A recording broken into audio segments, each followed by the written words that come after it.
I thank you. I thank the representative of Greece for the statement, and I now give the floor to the representative of the Russian Federation.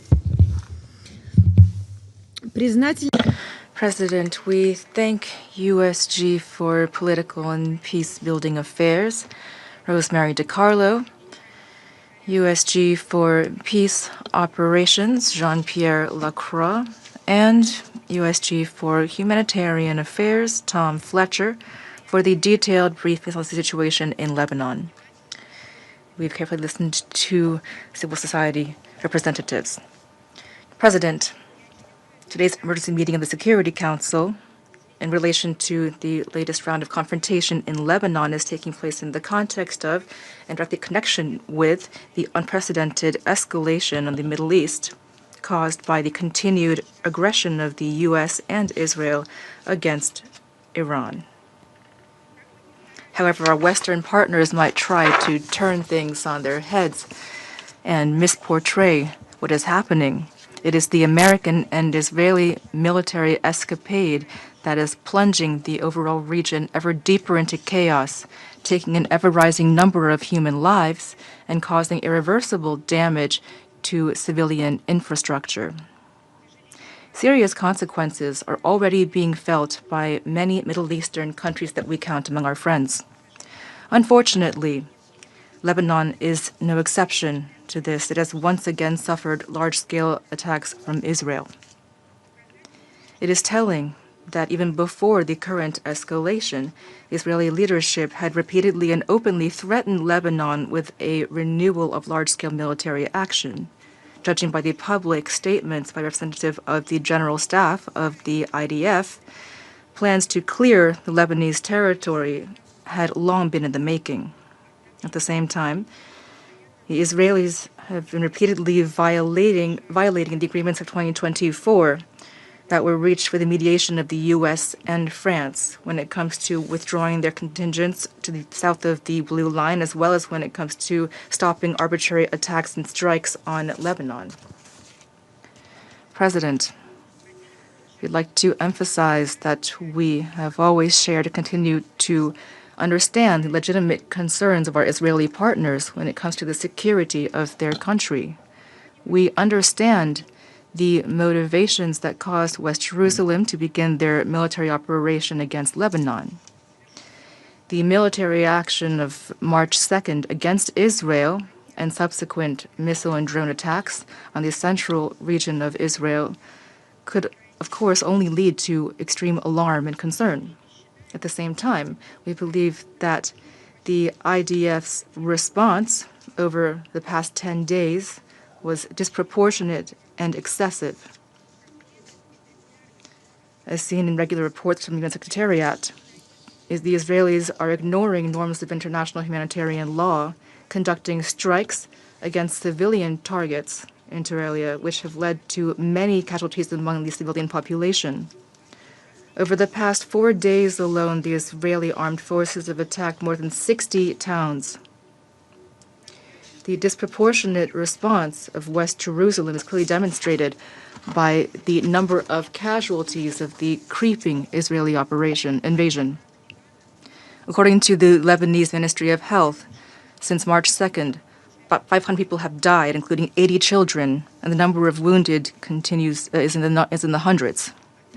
At the same time, on a near daily basis, the Israeli command is publishing evacuation warnings for densely populated regions of Lebanon, including the southern and capital suburbs, leading to mass panic among local residents. Hundreds of thousands of people have been forced to flee their homes and seek shelter. The number of IDPs is estimated at 400 to 800,000 people, which, given the dire socioeconomic situation of Lebanon, will inevitably lead to problems with meeting basic needs, including access to food. President, the continued escalation, besides the dire humanitarian consequences, is jeopardizing the protection and integrity of cultural heritage in Lebanon. During the previous Israeli military campaign, we witnessed the serious damage done to historic monuments of the Arab Republic. including sites in Baalbek and Ter, which were on the UNESCO World Heritage List. The current Israeli operation has directly affected the Russian Culture House in the city of Nabatea, which is operating jointly with the Russian Development Aid Agency. On March 8th, after a targeted missile strike, the 5-story building of the Russian Culture House was destroyed. We strongly condemn this attack. We view it as an act of military aggression against an institution that was acting solely for humanitarian educational purposes.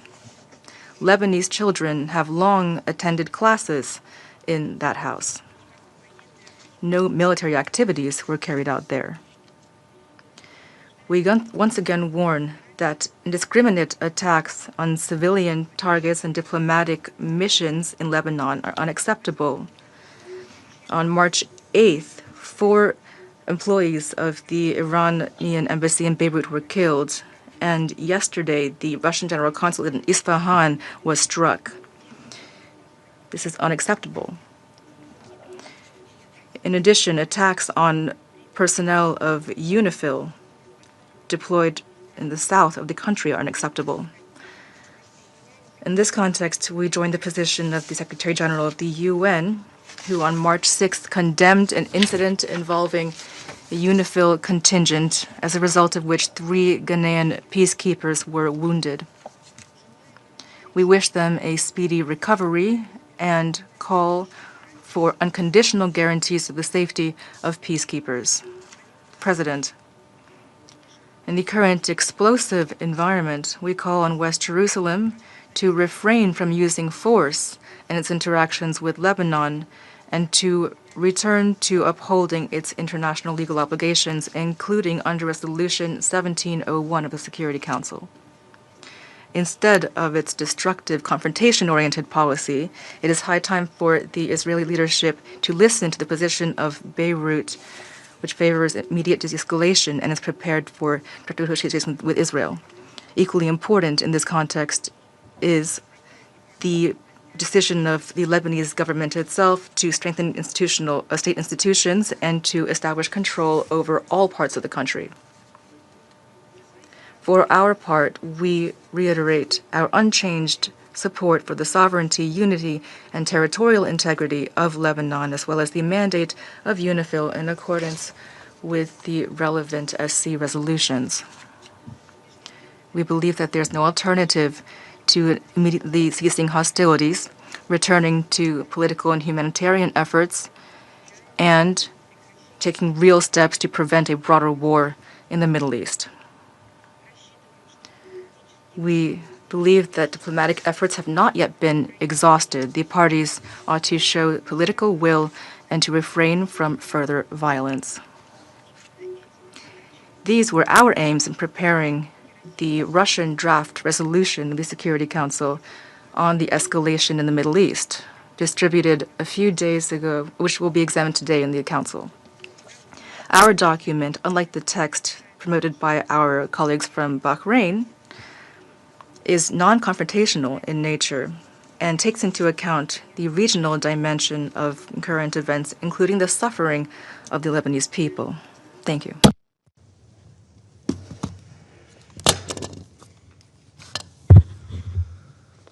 I thank the representative of Russia for her statement. I now give the floor to the representative of China. Thank you, President. I thank USG DeCarlo, USG Lacroix, USG Fletcher, and Ms. Hafouche for their briefings. The current escalation of fighting in the Middle East is spreading, and the situation between Lebanon and Israel has also sharply intensified. The continuation of hostilities serves the interests of no party. The international community should pool its efforts to promote peace, de-escalate the tensions ASAP so as to restore peace and stability in the region. First, an immediate ceasefire must be promoted to end the fighting. Recently, Hezbollah and Israel has continued to exchange fire. Israel has launched intense attacks on towns in southern Lebanon and on Beirut. expanding its military control over southern Lebanon. These attacks have already resulted in the deaths of more than 570 people, including a large number of women and children. We have noted that Iran's letter to the Security Council stating that 4 Iranian diplomats were killed in the attack.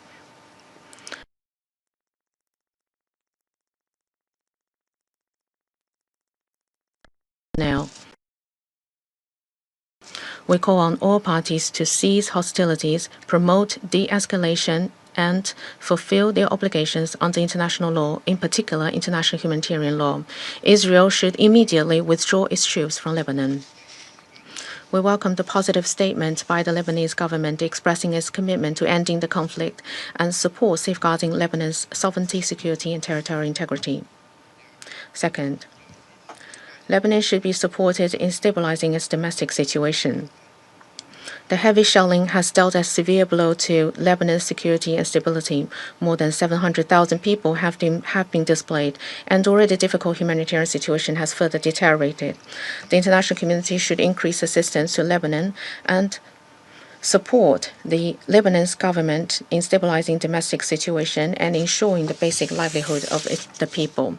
We have taken note of the decision by the Lebanese parliament to extend its term. We welcome the efforts of the Lebanese government to strengthen governance over the country and hope that all parties in Lebanon will actively engage in political dialogue and properly resolve the differences. Third, the safety of UNIFIL personnel must be effectively ensured. On March the 6th, an attack against UNIFIL injured 3 peacekeepers. China strongly condemns the attack and expresses its sympathies to the injured. Any deliberate attack on UN's peacekeepers constitutes a serious violation of international humanitarian law and Security Council Resolution 1701 and must be firmly opposed and held accountable. The current tensions once again highlights the important role of UNIFIL. China urges all parties to ensure the safety and freedom of movement of UNIFIL personnel so that the mission can effectively carry out its mandate. China stands ready to work with the international community to make unremitting efforts to calm the situation between Lebanon and Israel and to restore peace and stability in Lebanon and the Middle East region. Thank you, President.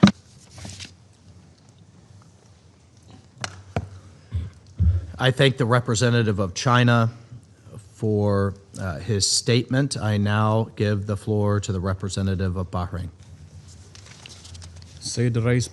Mr. President, allow me at the outset to thank France for requesting this important briefing.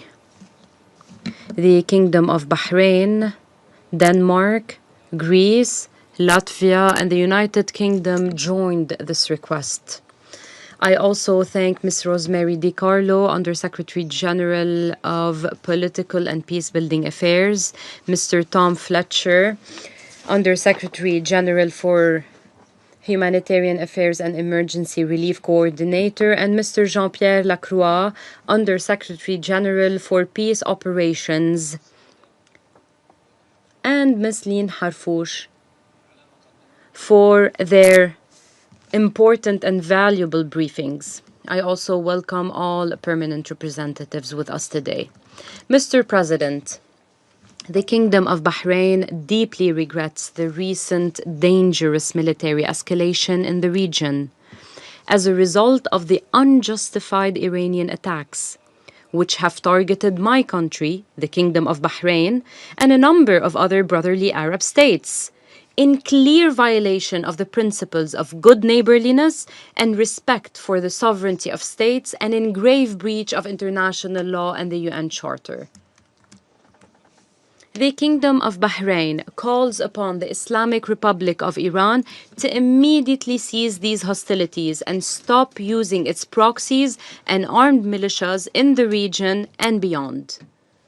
We warn that the continuation of these blatant acts of aggression will lead to further escalation and exacerbate existing tensions, with potentially serious repercussions on regional security and stability. Mr. President, We stress our support for the unity, sovereignty, independence, and territorial integrity of the Lebanese Republic. We support efforts to extend Lebanese state authority over all its territory, thereby strengthening its constitutional institutions, preserving security and stability, and fulfilling the aspirations of its brotherly people for a free and dignified life, development, and prosperity. Bahrain also emphasizes the importance of sparing Lebanon the repercussions of regional escalation and rejects any attempts to drag it into ongoing regional conflicts. We welcome the decision of the Lebanese Council of Ministers on March 2nd, 2026, regarding the immediate ban on all security and military activities of Hezbollah and restricting its activities to political and legal work. In addition to the start of the second phase of the plan to impose the monopoly of the Lebanese state and its legitimate institutions on weapons, particularly the Lebanese army and official security forces. We stress that this step is an important development and a sine qua non to promote the sovereignty of the Lebanese state and strengthen its institutions in line with the Lebanese constitution and relevant international resolutions, especially Security Council Resolution 1701 and the Ta'if Agreement.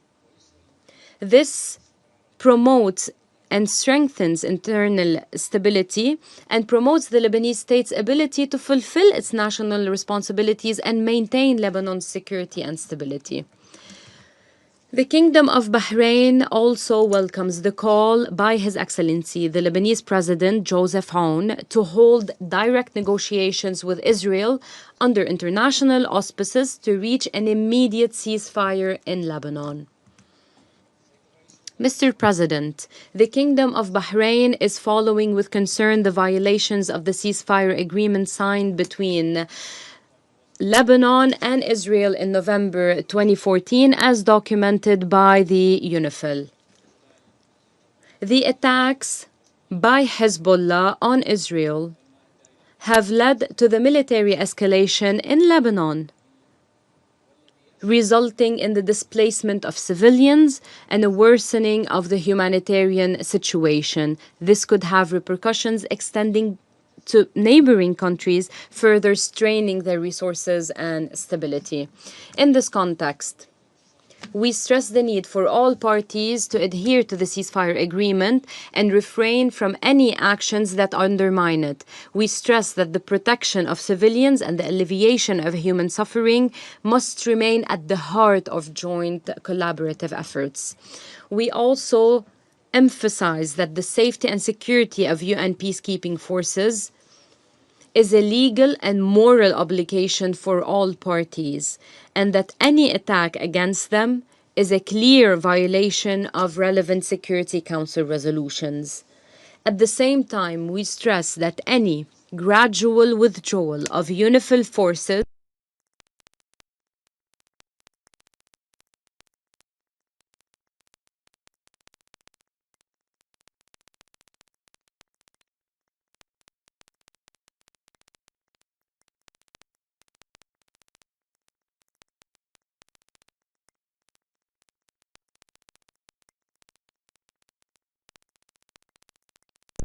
emphasize the importance of providing the necessary support to the Lebanese armed forces to effectively deploy in southern Lebanon and carry out its mandate in preserving Lebanon's sovereignty, security, and stability. We also welcome the French initiative to hold an international conference to support the Lebanese armed forces and internal security forces in April 2026. We also appreciate the efforts of the Lebanese Quintet Committee, namely the United States, the Kingdom of Saudi Arabia, the State of Qatar, the Arab Republic of Egypt, and the French Republic in providing political, economic, and security support to Lebanon during this phase. In conclusion, the Kingdom of Bahrain reiterates that the stability and sovereignty of Lebanon represent a shared regional and international interest. We call upon all parties to adhere to the relevant international resolutions, respect the ceasefire agreement, and spare Lebanon and the region further escalation. Thank you, Mr. President. I thank the representative of Bahrain for the statement. I give the floor to the representative of Panama. Gracias. Thank you, Mr. President. Panama is grateful for the convening of this briefing and also for the information shared by the briefers about the developing situation in Lebanon. We extend our greetings to the representatives of the countries that honor us with their participation. Although in November 2024, a cessation of hostilities was reached, incidents and violations along the Blue Line have continued to be recorded since then, which shows the persistent lack of political will that would be needed to create the conditions conducive to peace. Leaderships that sustain themselves through a logic of permanent confrontation end up dragging their populations into cycles of destruction which leave in their wake devastated cities, displaced families, and generations scarred by war. Panama condemns the attacks launched from Lebanese territory against Israel by Hezbollah, which have forced communities to evacuate and seek shelter.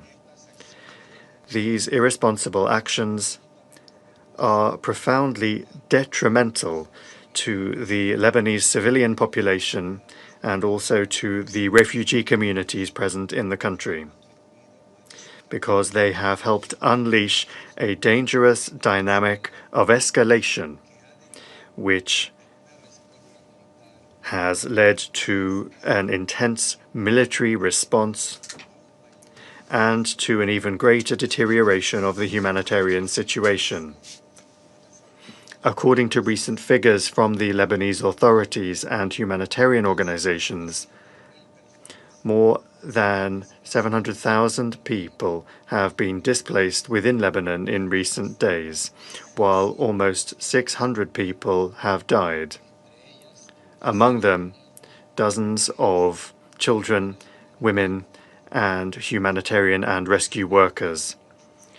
Many of these families have sought refuge in schools and improvised shelters, which demonstrates the scale of the humanitarian crisis that is underway.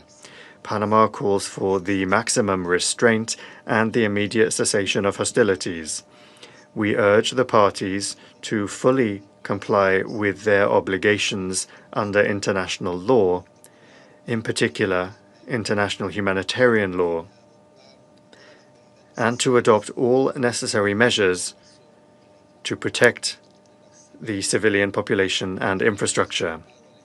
Panama reiterates its support for the state and government of Lebanon, whose efforts to preserve internal stability and to strengthen the authority of the state throughout its territory are essential, including the role of the Lebanese armed forces in ensuring that the monopoly and control of arms lies exclusively with the state. We take note of the recent statements by the President of Lebanon, Joseph Aoun, reiterating his country's readiness to resume negotiations with Israel with the aim of stopping the current escalation, and also the measures announced by the Lebanese authorities to restrict the military activities of Hezbollah.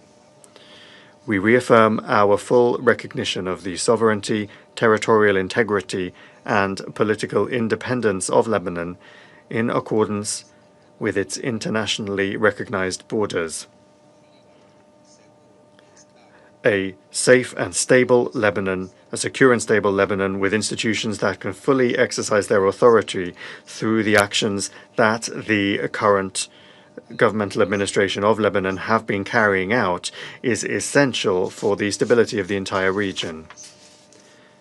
Mr. President, the support of the United Nations to preserve relative stability along the Blue Line in recent decades has been and continues to be essential in order to avoid greater escalations of violence. That notwithstanding, in recent months, the presence of the United Nations Interim Force in Lebanon has suffered repeated attacks, increasing the risks for personnel and its facilities. We robustly reject these attacks. Last week, 3 blue helmets from the Ghana contingent were wounded while they were within a mission position in the south of Lebanon. Attacks or actions that compromise the security and integrity of the personnel, facilities, and property of the United Nations are unacceptable. Blue helmets that are implementing the mandates of this Council, as well as the positions and infrastructure of the mission, must be respected and protected at all times in accordance with international law. Panama reiterates its firm support and backing for the work of the United Nations Interim Force in Lebanon. We must also recall that that force is in the final phase of its mandate before the planned withdrawal process. And it is precisely for that reason that it is even more important to preserve the conditions of stability on the ground, to ensure the freedom of movement of the mission, and to allow it to fully carry out the tasks entrusted to it by this Council. We reiterate the urgent appeal for the greatest restraint and the immediate cessation of hostilities. President, the current situation once again demonstrates the importance of the full implementation of and compliance with Resolution 1701 of the Security Council. This resolution continues to be the fundamental framework for guaranteeing stability along the Blue Line and for moving towards a lasting solution. Thank you very much. I thank the representative of Panama for the statement. I give the floor to the representative of Pakistan. Thank you, Mr. President. I thank USG DiCarlo, USG Lacroix, USG Fletcher, and Ms. Harfouch for the comprehensive and valuable briefings. Lebanon is a country of remarkable diversity, shaped by layers of civilization and a rich cultural and historical legacy.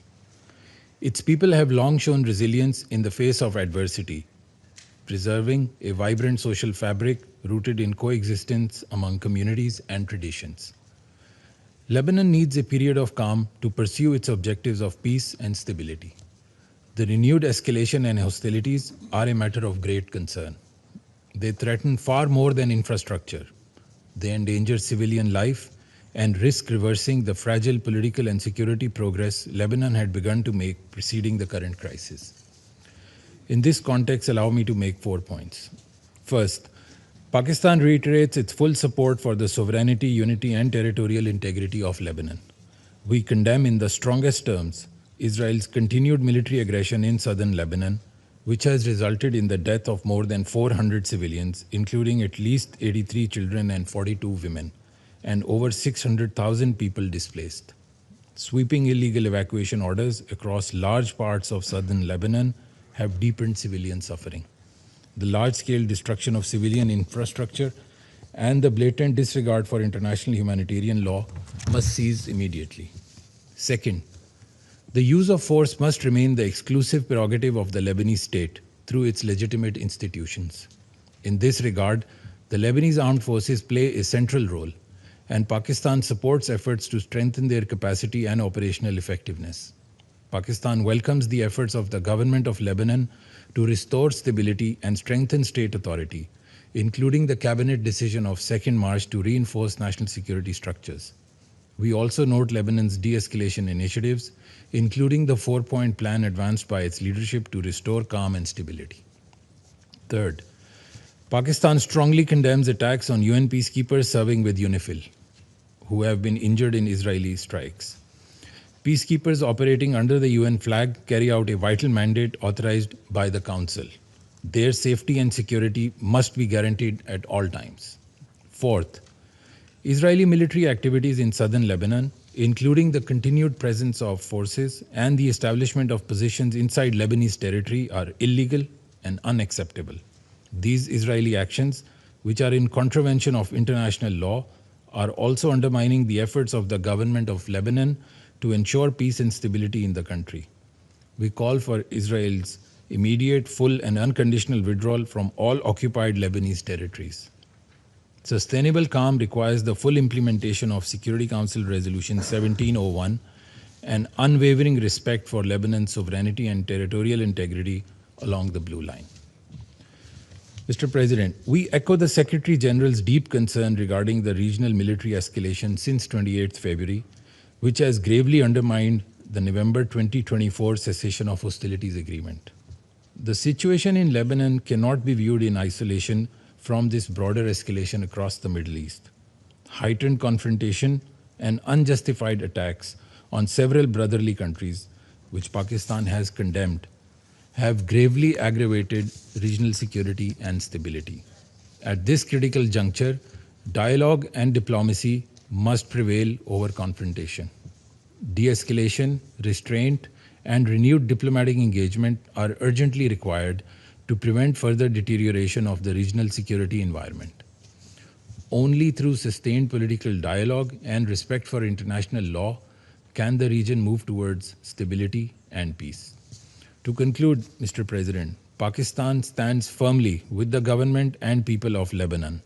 The international community must take urgent action to prevent further escalation, alleviate human suffering, and support Lebanon's efforts to restore peace and stability across its territory. I thank you very much. I thank the representative of Pakistan for his statement. I now give the floor to the representative of Colombia. Mr. President, I thank the United States in their capacity as President of the Security Council for this month for organizing this meeting. I also thank Ms. Rosemary DiCarlo, Under-Secretary General for Political and Peace-Building Affairs, Mr. Jean-Pierre Lacroix, Under-Secretary General for Peace Operations, and Mr. Tom Fletcher, Under-Secretary General for Humanitarian Affairs and Emergency Relief Coordinator. We also thank the briefer for her information. Mr. President, official reports and recent news show that the humanitarian situation in Lebanon is delicate. As at the 7th of March, more than 100,000 people were seeking shelter. Since the 2nd of March, almost 1 million people have been displaced within the country. Hundreds of thousands more have been affected by broad evacuation orders. A high number of civilian victims has been recorded, including women and children. There have also been attacks verified against health care facilities, and the safety, security, and life of peacekeeping personnel has been compromised. This demonstrates a crisis that is progressing quickly and which requires an urgent international response. In the past 2 years, we have witnessed how, in this region specifically, the use of force and disdain for international law can affect the lives of millions of people. Colombia expresses its grave concern over the serious escalation seen in recent days in the region, and on the subject of this meeting, by the deterioration of the situation in Lebanon. We urge all of the parties to respect and fully implement Resolution 1701, to exercise maximum restraint, and to guarantee the protection of the civilian population and of United Nations personnel. My country is convinced that it is essential to insist on a return to peaceful means, dialogue, mediation, and the existing dispute settlement mechanisms. They must be used urgently to facilitate a sustained de-escalation and to create the conditions that would make it possible to protect communities on both sides of the blue line. At the same time, Colombia wishes to express its solidarity with the Lebanese people and with all of the victims affected by the events of recent weeks. Respect for the sovereignty, political independence, and territorial integrity of Lebanon is non-negotiable. We reaffirm that full compliance with the United Nations Charter and with the relevant resolutions of the Security Council is crucial. Moreover, we recognize the efforts of the government to maintain effective control over its territory and the steps that have been taken to avoid an escalation of hostilities and to avoid the country being dragged into a broader conflict. Recent decisions by the Lebanese government, including the four-point plan announced by its president, are signs of the efforts being made to achieve a rapid de-escalation of the situation and to protect its population. As regards the humanitarian dimension, the situation requires immediate and practical measures. It is essential that safe corridors and access for assistance be facilitated, that security guarantees for humanitarian personnel be ensured, and that essential services be restored in areas affected by the hostilities. These actions are preconditions for the effective protection of civilians and for the stabilization of the situation on the ground. We recall that the parties are obliged to respect the relevant principles of international humanitarian law. Strict compliance with those obligations is essential in order to halt the deterioration and to preserve life and human dignity. Mr. President, Colombia condemns any attack on United Nations personnel and emphasizes that the protection of its personnel and the inviolability of its facilities is essential. All parties have the legal and moral obligation to guarantee their security in accordance with international law and with the decisions of the Security Council. Any threat or attack undermines the UN's ability to maintain international peace and security, as well as to verify incidents and to provide humanitarian assistance. We wish to condemn the attack that took place on the 6th of March, and we express our solidarity with the members of the mission that were affected. UNIFIL continues to play an essential role, working with dedication to prevent the escalation of tensions and to protect civilian communities. Colombia reiterates its support and gratitude for the members of the mission, with the understanding that their work in such a complex context is essential. Thank you very much. I thank the representative of Colombia for her statement. I now give the floor to the representative of Somalia. Thank you, Mr. President. I have the honor to deliver this statement on behalf of the A3, namely the Democratic Republic of Congo, Liberia, and my own country, Somalia. We thank USG DiCarlo, USG Lacroix, and USG Fletcher for their comprehensive briefings. We also thank Ms. Lynn Harfouch for her valuable contribution. We welcome the participation of the representative of Lebanon in today's meeting. The A3 views the escalation of hostilities in Lebanon since the beginning of March with the utmost gravity and concern. We are deeply alarmed by the mounting toll on human life and the destruction of civilian infrastructure, including densely populated residential areas. Furthermore, as reported by UNICEF, nearly 700,000 people, including 200,000 children, have been forced from their homes, adding to the tens of thousands already uprooted from previous attacks. In that regard, we call for the protection of civilians and full adherence to international humanitarian law and international human rights law. The A3 is also gravely concerned about the March 6th incident against the United Nations Interim Force in Lebanon, UNIFIL, which resulted in injuries to 3 Ghanaian peacekeepers at their position in Al-Ghawza. This is a stark reminder of the perils faced by peacekeepers in Lebanon. The safety and security of United Nations personnel and property are not negotiable. They must be respected at all times and without exception. We wish a swift and complete recovery to all the injured peacekeepers. Mr. President, the A3 reaffirms its unwavering commitment to Lebanon's sovereignty, territorial integrity, unity, and political independence. Lebanon must not become a theater for proxy confrontations or unilateral territorial expansions.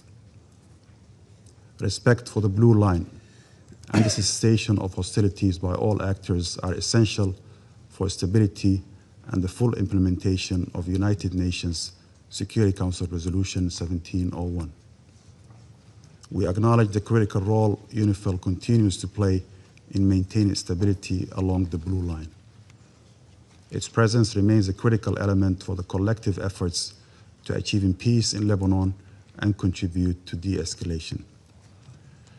At the same time, the A3 underscores the importance of enhancing the capacity of the Lebanese armed forces to assume full responsibility for the defense of Lebanese territory.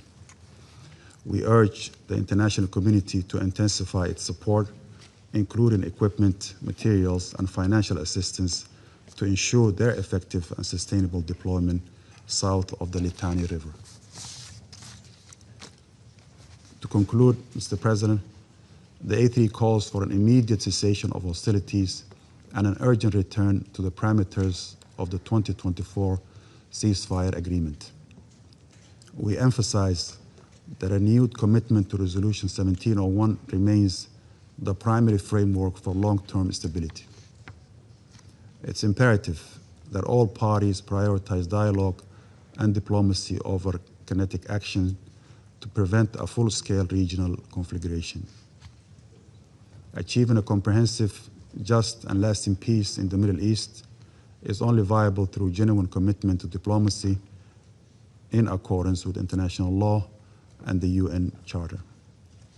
We stand in solidarity with the people of Lebanon, and we urge this Council to act with unity and resolve to restore peace and uphold international law.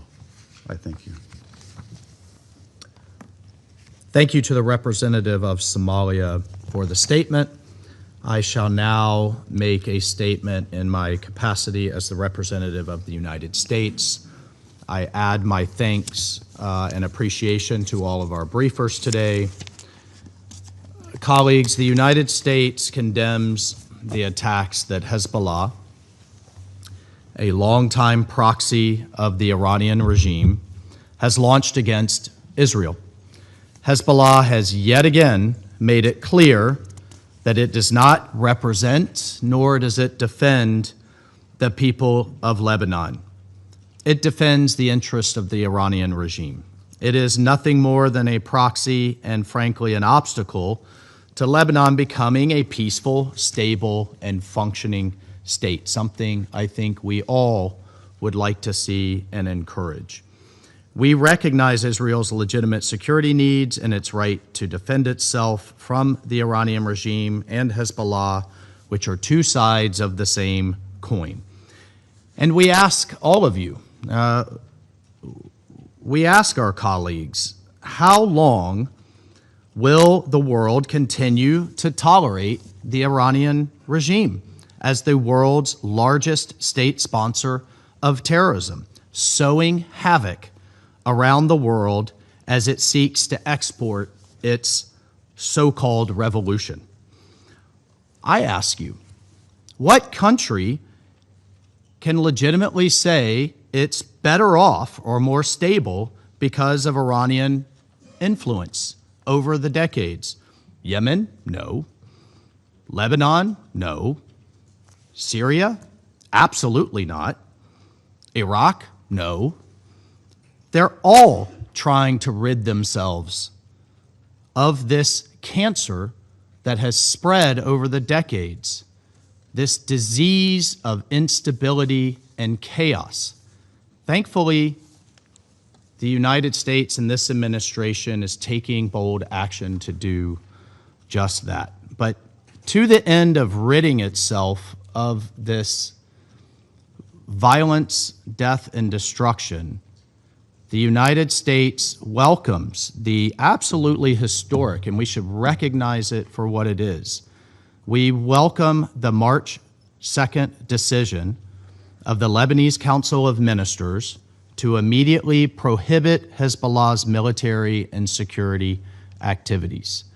We applaud them. As the government of Lebanon said in its letter to this council on March 2nd, these activities, the activities of Hezbollah, disregard the will of the majority of the Lebanese people. In fact, it's endangering them. That statement is an absolutely historic milestone on the road to ending Hezbollah's long and destructive influence in Lebanon. The next milestone is implementation, and Lebanon's security services must enforce this policy and prosecute those who violate it. Now is the time for the government of Lebanon to take back control of the entirety of its country. The United States absolutely supports that endeavor and that mission. We urge our friends in Lebanon to not let this moment slip away. Our message is clear: take your country back. And we are all too happy to apply the time and treasure necessary to do that. The United States also commends the actions of the Lebanese government to expel Iran's Islamic Revolutionary Guard Corps, the IRGC, which has undermined Lebanese sovereignty for decades and provides oxygen, provides money, provides weapons to Hezbollah's terrorist plots in Lebanon and across the globe. The world must now come together in supporting Lebanon's efforts. The world must come together now in supporting Lebanon's efforts to exercise its sovereignty across every inch of Lebanese territory. The United States stands with the Lebanese people who were dragged into yet another war by Hezbollah at the behest of Iran. We are responding to the civilian consequences of this recklessness by providing immediate, life-saving humanitarian assistance to hundreds of thousands of now displaced Lebanese. Since 2012, the United States has provided more than $4.4 billion in humanitarian assistance to support Lebanon. And we commend the many humanitarians on the ground who are aiding in this effort. We also express our hopes for the full recovery for the UNIFIL peacekeepers who were recently injured. Peacekeepers take on exceptional risks in these conflict zones for the advancement of peace and security. We recognize that, and we call on all parties to respect the safety and security of these men and women as they assume this important role. Colleagues, the international community must unite in supporting the Lebanese government and our Israeli partners in the full implementation of Resolution 1701. I think we've seen real progress in that regard. This council must condemn all acts that undermine Resolution 1701, and the way forward involves the international community standing firmly in support of Lebanon's efforts to exercise its territorial sovereignty and restore state authority. And we will continue to work alongside partners to create lasting peace and security in Lebanon. I thank you. I will resume my function as president of the council, and I give the floor to the representative of Lebanon for his statement. Mr. President, at the outset, I thank you for convening this emergency session at the request of the French Republic, supported by the United Kingdom, Greece, Denmark, Latvia, and the Kingdom of Bahrain. I also thank Ms. DiCarlo, Mr. Lacroix, Mr. Fletcher, and Ms. Harfouch for the briefings they provided. Mr. President, we meet today at a moment when Lebanon finds itself trapped in a war that it did not choose between Israel and Hezbollah. Israel, which shows no respect for the laws of war and persists in its attacks on Lebanon, and Hezbollah, whose military and security activities have been banned and deemed illegal by the Council of Ministers. Once again, we are confronted with a painful reality that serves neither Lebanon nor the Lebanese people, who are facing death, devastation, and displacement. The number of Lebanese displaced has reached nearly 1 million, many of whom without shelters befitting human dignity. Every morning, we wake up to new casualties among innocent people, including women and children, and to warnings to evacuate entire areas and destruction of both private and public property. This creates extremely difficult conditions for the Lebanese government, which is striving to put Lebanon back on the path of recovery and reform and to rebuild its institutions. Mr. President, we wish to highlight that the Lebanese government has clearly expressed its full rejection and condemnation of the rocket attack claimed by Hezbollah on the 2nd of March. As we informed you in our letter on that same day, our government affirmed that this attack contradicts its decisions regarding the exclusive authority of the Lebanese state over matters of war and peace, and contradicts the principle of refusing to drag Lebanon into the ongoing regional war. This act also constitutes a violation of the cabinet's resolutions and aims at undermining the credibility of the Lebanese state. Mr. President, in our modern history, no Lebanese government has demonstrated this level of courage and determination to reclaim the state authority, to restrict weapons to legitimate state institutions, and to extend the state's control exclusively through its own forces over all Lebanese territory, in implementation of the Ta'if Agreement, which stipulated the dissolution of all Lebanese and non-Lebanese militias and the handover of their weapons to the Lebanese state, and to extend the state authority over all its territories, and in implementation of relevant international resolutions, including 1701, and an implementation of the government's ministerial declaration and related decisions, particularly the decision adopted on the 5th of August 2025. We recall that on the 2nd of March, the government issued a decision requiring the immediate prohibition of all Hezbollah military and security activities, deeming them illegal and compelling Hezbollah to hand over its weapons to the Lebanese state and to confine its work exclusively to political activity within constitutional and legal frameworks. On the 5th of March, the Lebanese government adopted an additional decision tasking the security institutions with verifying the presence of members of the Iranian Revolutionary Guard in Lebanon and deporting them immediately upon identification. Another decision was issued requiring prior authorization for issuing entry visas to Iranian nationals seeking to visit Lebanon.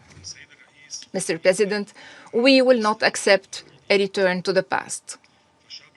The Lebanese people do not want war, and the Lebanese government is moving forward in implementing its decisions and will not backtrack. However, our priority today is to stop this war, to protect our country and ensure the security and safety of our people. It is our right to live in peace and security in our homeland and our region.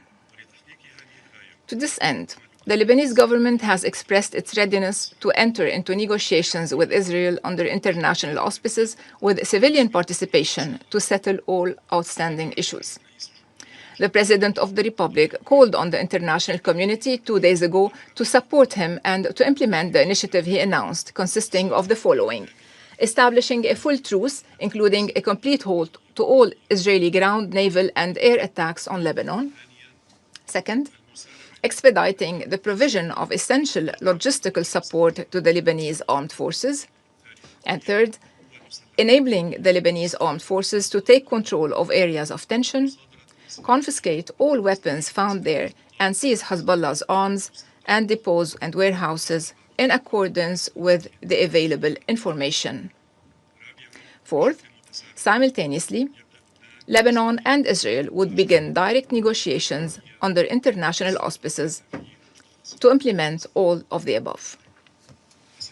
Mr. President, in support of the Lebanese government's efforts, this esteemed council is called upon to compel Israel to implement Resolution 1701, to respect the cessation of hostilities, to withdraw fully to internationally recognized borders, to end its repeated violations and breaches of Lebanese sovereignty, to release Lebanese detainees, to cease its threats to Lebanon's territorial integrity and political independence within its internationally recognized borders. We reaffirm Lebanon's attachment to the follow-up mechanism established under the Cessation of Hostilities Declaration pursuant to Resolution 2790. We also reiterate Lebanon's commitment to the Truce agreement signed with Israel on the 3rd of March 1949, which is in the interest of both parties. Mr. President, we must also reiterate our condemnation of Iran's deliberate and unjustified attacks targeting the Gulf Cooperation Council states, the Hashemite Kingdom of Jordan, Iraq, and Syria. We express our full solidarity with these countries. We also condemn the attacks targeting Turkey, Azerbaijan, and Cyprus. We strongly denounce these reprehensible acts which Lebanon rejects unequivocally and without reservation. We also condemn the attacks against the UNIFIL from any source. We renew our gratitude to the UNIFIL, to the troop contributing countries, and to all personnel serving within this force, especially those who lost their lives in Lebanon in service of international peace and security. We strongly condemn the targeting of the Ghanaian battalion headquarters and express full solidarity with Ghana and UNIFIL's command, wishing the injured a swift recovery. Finally, Mr. President, Lebanon is facing an extremely dangerous moment and a true humanitarian catastrophe.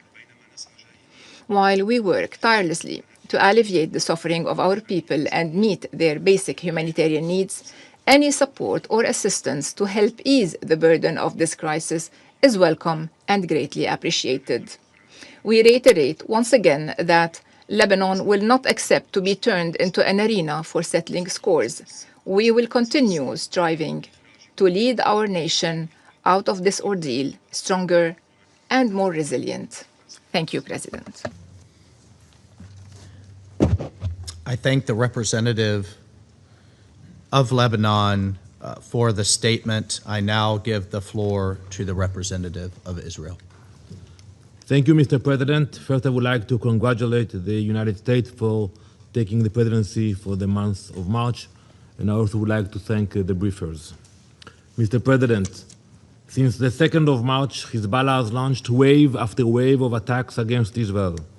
More than 880 rockets and missiles, more than 60 UAVs, more than 15 anti-tank guided missiles. Hezbollah itself has been clear about why, and I quote, to avenge the death of Ayatollah Khamenei, not to defend Lebanon, not to protect Lebanese citizens, but to serve the agenda of the Iranian regime. Just days ago, they vowed to fight to the last breath. As we sit here today, Israeli families are running to bomb shelters as Hezbollah launches new attacks toward our communities. That is the reality we face. That is why Israel is now operating in Lebanon to stop this threat. Mr. President, to understand where we are today, we must look at what has happened since October 7th. For years, Hezbollah grew into one of the most powerful non-state armed organizations in the world. It began way back in the 80s, when Lebanon was in the middle of a civil war. But over time, it became something more dangerous, a proxy army built by Iran, funded by Iran, trained by Iran, armed by Iran. By 2024, Hezbollah had between 150,000 and 200,000 rockets and missiles. Think about that. The largest arsenal ever held by a non-state actor. Think about your countries. Most of your countries do not have the capacity of 200 missiles and rockets. A war machine built over decades with one purpose: Israel's destruction. After Hamas's October 7th attacks, Hezbollah opened a second front from Lebanon. For months, Israel's northern communities came under fire. Rockets, drones, missiles launched across the border. We responded. Israel responded with targeted operations against Hezbollah's command networks and military infrastructure. I want to remind you that during that operation, senior leadership was eliminated, including their leader, Hezbollah leader Hassan Nasrallah, a terrorist with blood on his hands. Command structures were disrupted. Around 3,000 fighters from the Radwan force were taken off the battlefield. They lost roughly 80% of its rockets' capability. The army Iran spent decades building, we broke it. But Hezbollah was not fully eliminated. We have to admit it. Instead of stepping back after the ceasefire, it rearmed, restocked, it rebuilt, and it did so with the help of the Iranian regime. During the first year after the ceasefire, Iran funneled more than $1 billion to Hezbollah. It continues to receive over $50 million every month to rebuild its military machine. Tehran funds it, Tehran arms it, Tehran directs it. Hezbollah pulls the trigger, but the Ayatollahs in Tehran pull the strings. All of this in direct violation of Security Council Resolution 1701. Mr. President, that resolution required the area between the Blue Line and the Litani River to be free of Hezbollah weapons and terrorists. You all voted on this resolution.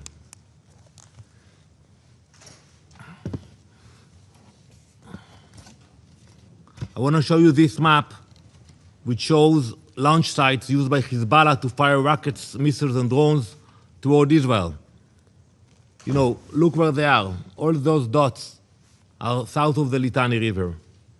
Hezbollah should not be there. And from these locations, on the first day of these attacks, Hezbollah launched missiles toward Israel. You know, one of the village here, the village of Bargoz, small village. We have the intel about it.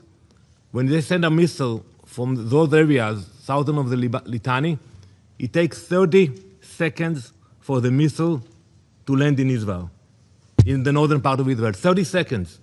Imagine for a minute that you are driving with your family in your car, and you hear the sirens, and you have 30 seconds. You have to stop the car, you have to look for a shelter, and you have to decide which child you take first to the shelter if you cannot carry all of them. 30 seconds, that's what it takes. Mr. President, since the ceasefire came into effect, Israel has submitted 929 enforcement requests asking the Lebanese armed forces to dismantle Hezbollah infrastructure, launch sites, weapons depots, underground bunkers. However, the efforts of the Lebanese armed forces were not sufficient. Sites that were identified were not dismantled. Sometimes they came there, they took the pictures, and that was it. And today Hezbollah continues to fire rockets at Israel from those same areas. Last August, the Lebanese government instructed its military to prepare a plan to disarm armed militias in the country. We welcomed that decision. It was a momentous step. We also commend the recent statements of Prime Minister Salam declaring Hezbollah's current military activity against Israel illegal. Those are the right words, but the reality on the ground tells a different story. So I ask the Lebanese government, if Hezbollah is being dismantled, where is the evidence? Where are the operations against their launch sites? Where are the seizures of their weapons? Where is your military? Ambassador Arafa, Lebanon now stands at a pivotal moment in its history. The time has come to decide, will Lebanon stick to declarations or actually act? Because the question before you is very simple. Who controls Lebanon? The Lebanese government or Hezbollah, acting on behalf of the Ayatollahs in Tehran? Lebanon has a national army of more than 72,000 soldiers. Mobilize them, train them, empower them with the authority and resources to assert the sovereignty of the Lebanese state. We support peaceful negotiations. You know that. We spoke before the last operation. But today, as we speak, there are only two options on the table. Either the Lebanese government takes real action to restrain Hezbollah, or Israel will use its strength to dismantle this terrorist organization. There are no other options. You know, we can meet and talk in Akora, wherever you want, but not while Hezbollah is sending missiles into Israel. So Israel is acting. In recent days, the IDF has struck Hezbollah command centers and military infrastructure across southern Lebanon. The IDF has also carried out strikes against assets of Al-Qard al-Qassam network, Hezbollah's financial system used to fund its terrorist activity and rebuild its military capabilities. We have issued evacuation notices to protect Lebanese civilians because we face an enemy that deliberately places them in harm's way. Hezbollah hides behind civilians in Lebanon and firing at civilians in Israel. Mr. President, believe me, Israel does not want to be operating inside Lebanon. But Israel will not accept rockets fired at our people. As we speak, the Iranian regime is losing. And like many failing regimes, it is lashing out at its neighbors across the region, indiscriminately attacking civilians. You will meet at 3 p.m. to discuss that. And its proxy Hezbollah is doing exactly the same to Israel. Many countries in our region have drawn the right conclusion. They are distancing themselves from Tehran, strengthening their defenses, protecting their sovereignty. Lebanon now faces that same choice.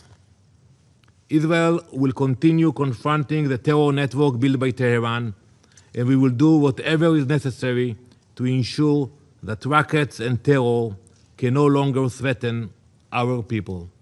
Thank you, Mr. President. I thank the representative for Israel for the statement. I now give the floor to the representative of the Syrian Arab Republic. Thank you, Mr. President. I thank you for holding this important meeting. We also thank the Permanent Mission of France for its request to hold this emergency meeting alongside other countries. I would also like to thank briefers.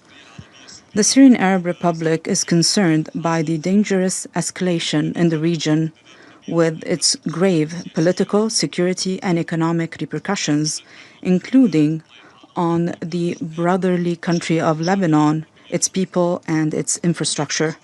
Syria reaffirms its support to the safety and security of Lebanon. We denounce the escalation and the bombing of Lebanon, as it will hinder the role of the Lebanese state to implement its functions and responsibilities, including its efforts to disarm Hezbollah.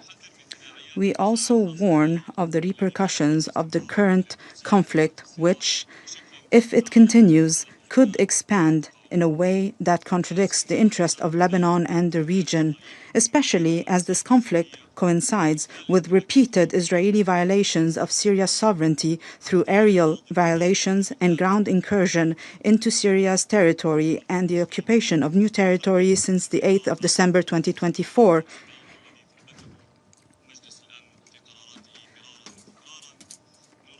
We also welcome in this regard, Mr. President, and we thank the efforts of the United States led by President Trump for its role to mediate to resolve this issue. Mr. President, Syria rejects the policies of displacing civilians under the threat of bombing and destruction, as this has grave humanitarian repercussions on Lebanon and Syria, and they will be difficult to contain.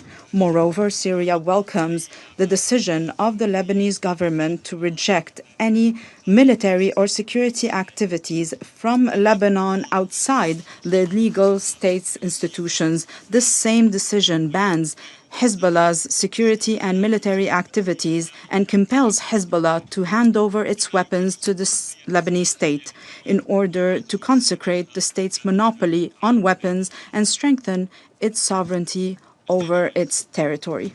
Mr. President, since the fall of the former regime and to this day, Syria and Lebanon have adopted a new approach in their bilateral relations based on mutual respect and common interest.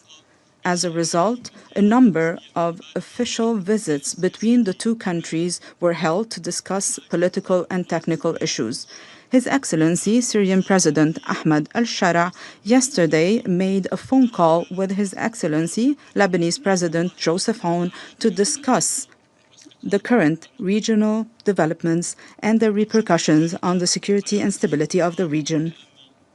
Both sides stressed the importance of maintaining the security and safety of both countries.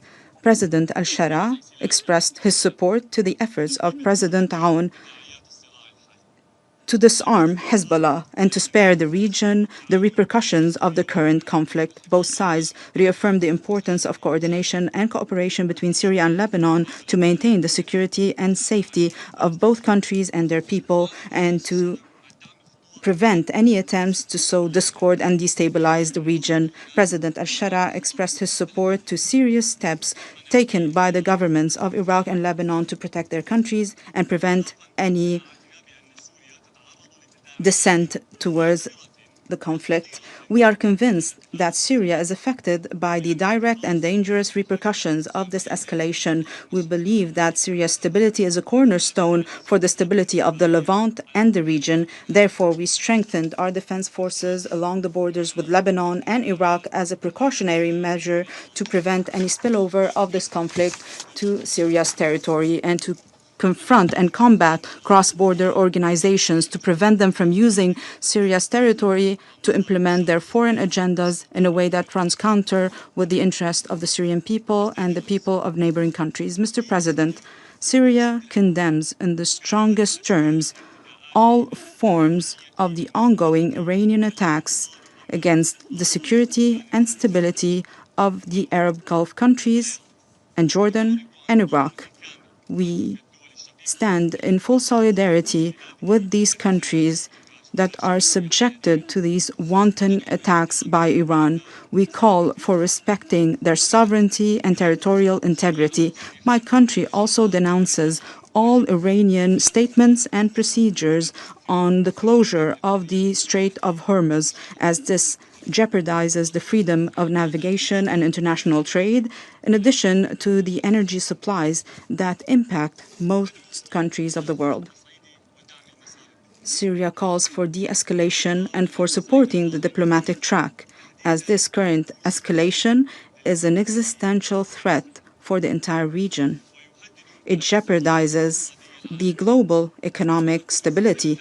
Syria reaffirms its full and continued support to all efforts to strengthening stability in the region, to give precedence to dialogue and peaceful settlement to resolve the issues of the region and guarantee security and stability for all countries in the region. We also call on the Security Council to compel Israel to end its attacks against Lebanon and the Lebanese people. We reaffirm the unity and territorial integrity of Lebanon. We reaffirm the important role of the Lebanese armed forces as the guarantor of the security and stability of Lebanon. We also reaffirm the importance of preserving the safety of UNIFIL personnel in Lebanon and UNDOF in Syria. We denounce the attack against UNIFIL last Friday, which injured 3 peacekeepers.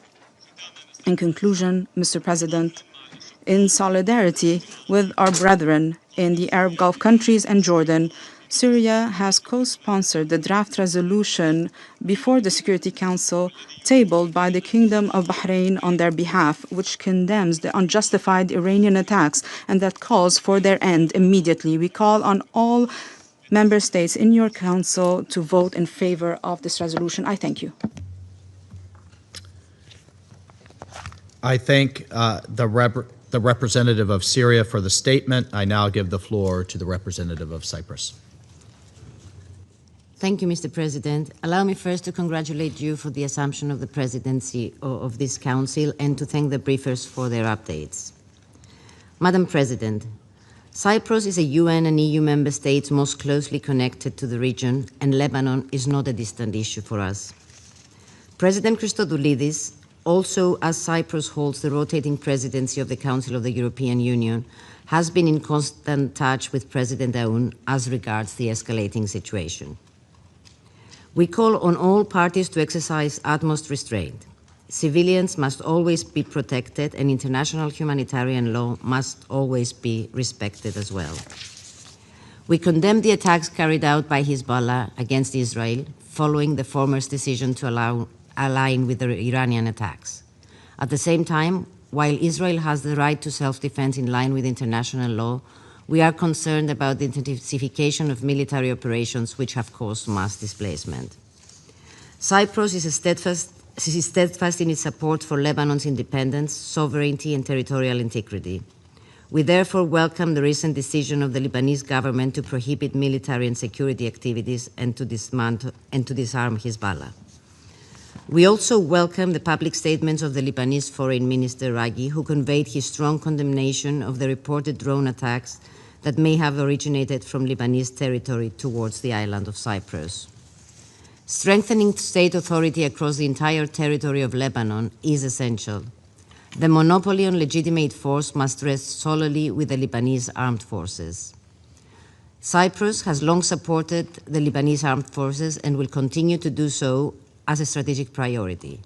We will continue providing training and financial assistance, including through our participation in the Military Technical Committee for Lebanon. The full implementation of the United Nations Security Council Resolution 1701 remains essential for restoring stability along the Blue Line. Cyprus condemns the attacks against UNIFIL and reiterates its strong support to the force and its mandate. Allow me also to express our solidarity with the Ghanaian government whose contingent was attacked. UNIFIL peacekeepers' safety and security must be ensured at all times. Diplomacy remains the best path forward to lasting de-escalation. I thank you, Mr. President.